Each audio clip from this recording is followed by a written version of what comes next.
তালুকদারপাড়া মৌলভী আব্দুল সামাদ সাহেবের বাড়িতে বাংলাদেশ জামাতে ইসলামীর নির্বাচনী জনসভা আরম্ভ হতে যাচ্ছে।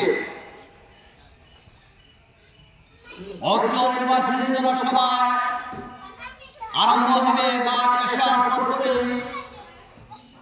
আজকের এই সমাবেশে সভাপতির আসন গ্রহণ করবেন জনাব হাফিজ আব্দুল্লাহ